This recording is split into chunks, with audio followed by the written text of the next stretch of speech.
YouTube, and welcome back to the Silver Swanner channel. This is the 6th video in my US Typeset series, and this week I stopped by the local coin store and picked up a few things for the typeset.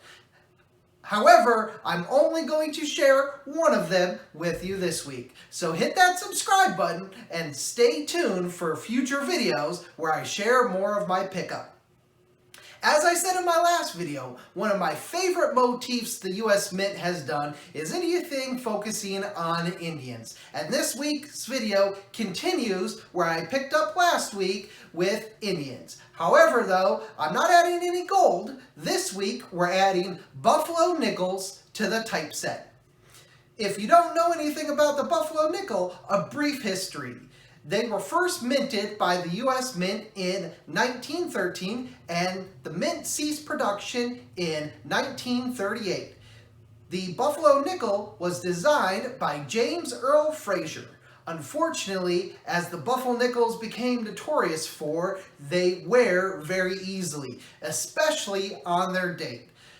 Thus, after 25 years, which I found out when I was researching this video, which is the minimum amount of time that a coin must remain in circulation without an act of Congress before the mint can change the design. So after the 25-year period expired, the mint stopped making the buffalo nickels and started making the Jeffersons. So today, we'll go ahead and take a look at the buffalo nickel that I picked up. I'll be adding another buffalo nickel from my collection, and we'll be looking at a very special item from my collection that again focuses on my love of the Indian motif on US circulation coinage and paper money. So stay tuned for that. And as always, at the end of the video, I'll go ahead and put pictures up showing the progress so far on the typeset, and finally I'll share an updated total of my running costs for the typeset. So let me take you in and let's take a look at what we're adding. Alright, welcome back everyone. This is what I picked up this week at the local coin store. It is a 1913 buffalo nickel. It's a type 1. You can see he was asking 15 for it and I paid 10. If you're wondering what the difference is here between a type 1 and a type 2, and I have a type 2 here, it's that on a type 1 here on the left, the 5 cents is on a what they call a raised mound. And so on the type 2 here, you can see they took that mound away and they put the 5 cents under there so it wouldn't be as much of a high point and wear away as quickly. This one is for my collection. It was really just a throw in from another purchase I made several months ago.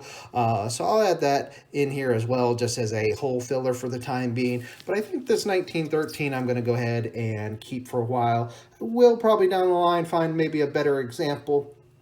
But for now, I'm just happy to go ahead and have two halfway, well, I wouldn't even call them halfway decent, to have two buffalo nickels, a type 1 and type 2, to go ahead and add into the typeset. But before we go ahead and do that, I want to share something with you.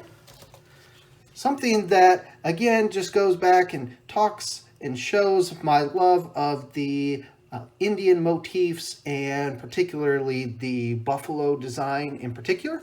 If you're not familiar, this American Buffalo coin and currency set was actually produced by the Mint, I think back in 2001. I picked it up a couple years ago now. But there's some really cool things in here. So let's go ahead and open it up. We'll put the book down, and this is what you got with this. Is you got this buffalo nickel design, but it's on a 1 troy ounce, I think it's 3/9 fine silver. It's a coin because it does have a face value on it. And it came with this stamp. I'm not very much into stamps, although I do have some stamps that were handed down to me. But I just love this design again. And, you know, this design, especially on a US coin, is that much more appealing. If you are into silver stacking, you'll know that the buffalo design is just very common on generics. But those are rounds because they don't have a face value. So if we go ahead and open this up here, you'll see that this does have a face value. It's a little bit different there on the mound, obviously, and it has E Pluribus Unum and In God We Trust and all that stuff on the back, which the Buffalo nickel I don't think featured nearly as much of. The other thing that I really liked about this set is that it features the Chief Silver Certificate. So this is Running Antelope. He was a member of the Sioux tribe, and these are just beautiful silver certificates. Now, this is a replica. It's not an original. The originals go for, in this condition, it'd be thousands of dollars. But even a low-grade, good, or fine will go for hundreds of dollars. So this is probably the closest I'll ever get to owning a real Chief Silver Certificate. But I'm not a big paper money collector either, so this is more than enough for me. And like I said, you know, again, this is just one of my favorite designs. I love the Indian motifs, and I thought this was an extra cool piece that the Mint produced, and I just had to have this for my collection. All right, so let's go ahead and get these nickels added to the set. So let's get the book out of here. Now, before we do that, I want to also share with you one more thing here. So if you're not familiar with coins and grading coins, and like I said before, I'm not a coin grader, but I do try and educate myself about coins. And so a while back, I picked up what is called the Red Book.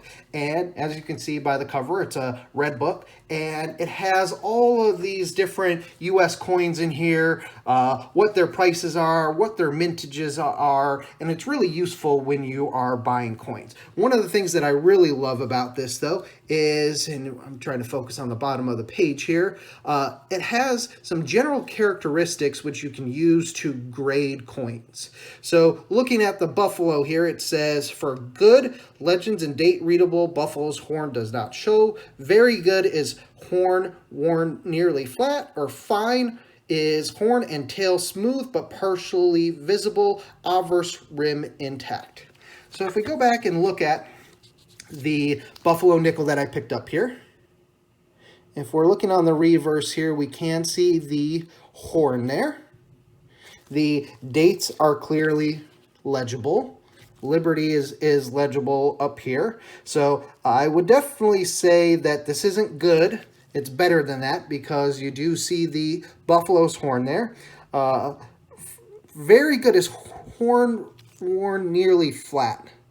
And this is where it gets a little tricky.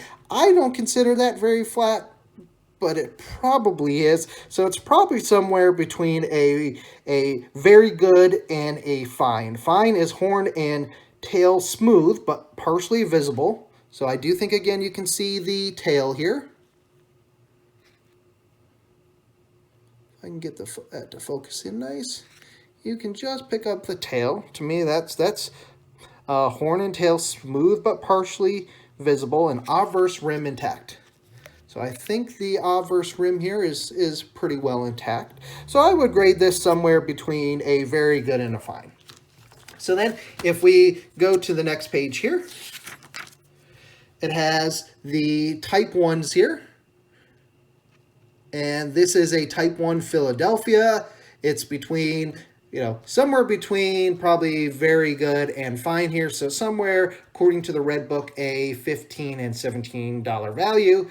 The coin shop had it priced at $15 and I paid $10 for it. So I feel like in this instance, I got a pretty good deal here.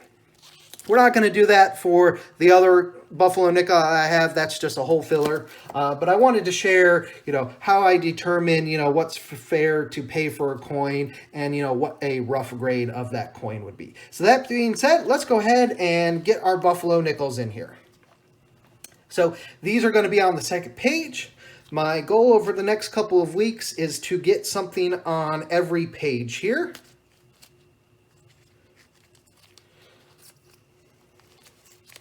And I'm off camera, excuse me, right now, getting this flip opened.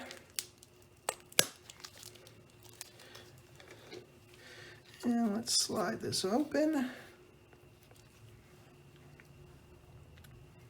And that's variety 2, so let me just slide both of these open.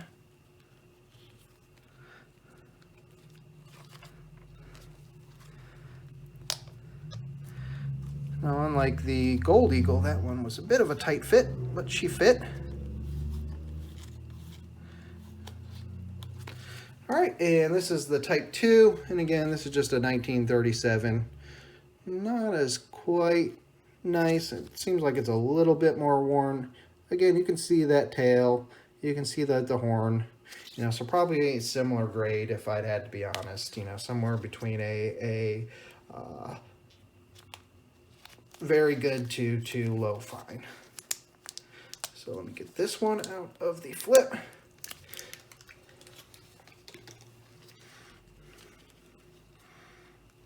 And into the book you go.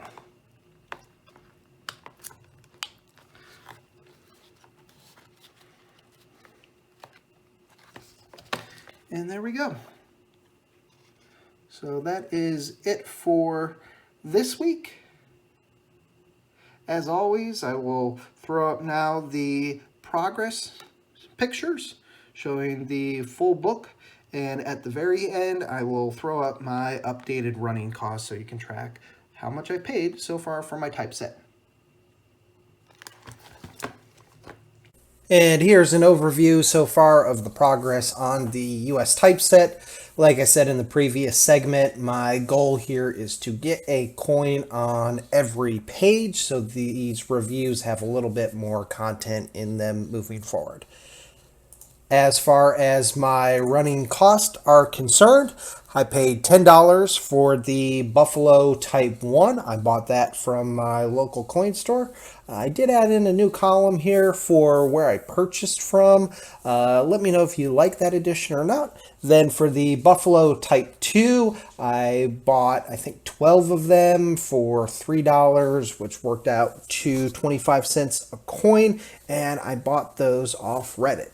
So my total cost for the coins is $401.26. I paid $12.95 in shipping for a grand total of $414.21.